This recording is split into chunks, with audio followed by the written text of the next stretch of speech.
Did you know?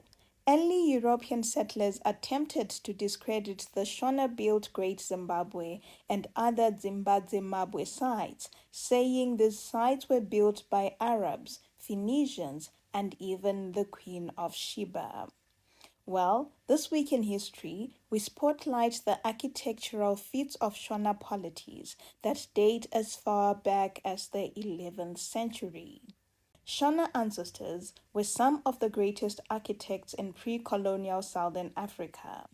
Across the land now called Zimbabwe and also into now Mozambique and Botswana, they constructed towering walls that rose from the ground and which were carefully fitted without mortar and which were shaped into beautiful curves and enclosures.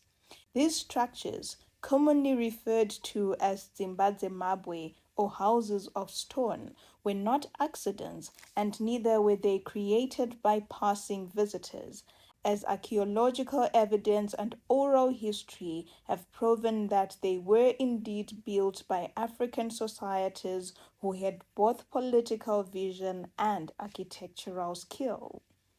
Now, when most people hear the name Great Zimbabwe, they imagine one isolated monument and they see a single lost city.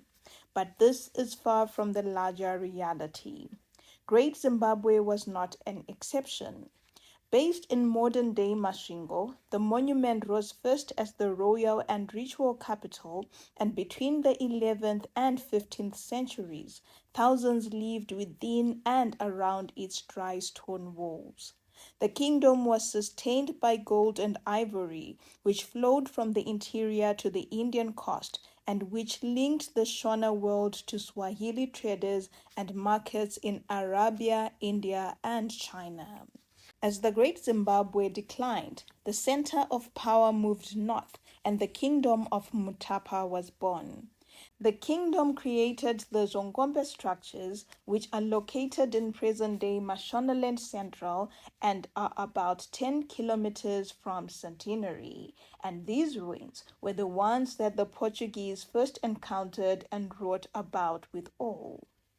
In the southwest, near Bulawayo, the Torwa and Rosri dynasties were also rising, and they went on to build the Kami and Danangombe or Dlodlo structures, showcasing their architecture had improved by introducing elaborate stone terracing and intricate check patterns, more complex than the ones at Great Zimbabwe.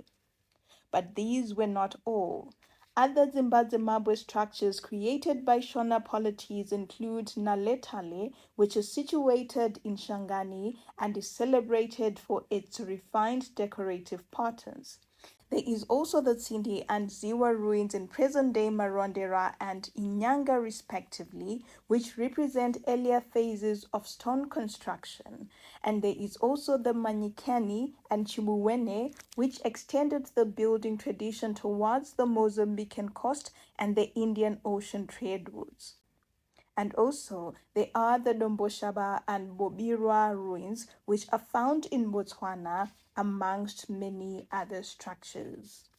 Now, because of the intricate nature of these cities and their constructions, early Europeans tried to discredit Shona polities from these architectural feats. They struggled to reconcile what they saw with what they believed about Africa.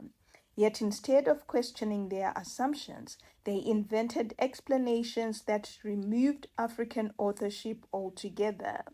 Some claimed the structures were built by Arab traders who they believed to have greater engineering capabilities compared to the Shonas.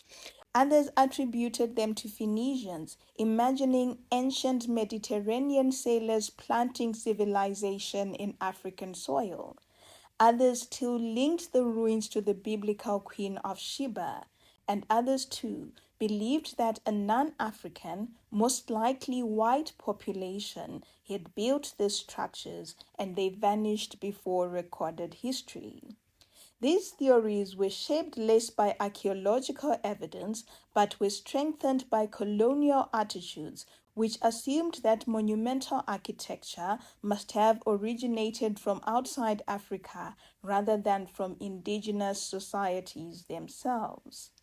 But despite these unproven racial theories, the Dzimba are a testament to the engineering, architectural, and creative face of Shona societies.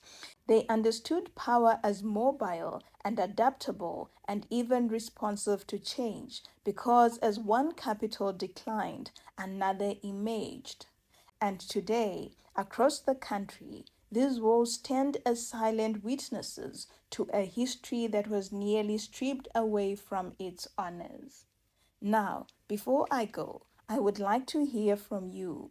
How many of these ruins have you visited? And two, did you know of these alternative theories of how the different Zimbabwe were built? Please let me know in the comments below. And while you are at it, do not forget to like, share, and subscribe. Till next week, and goodbye.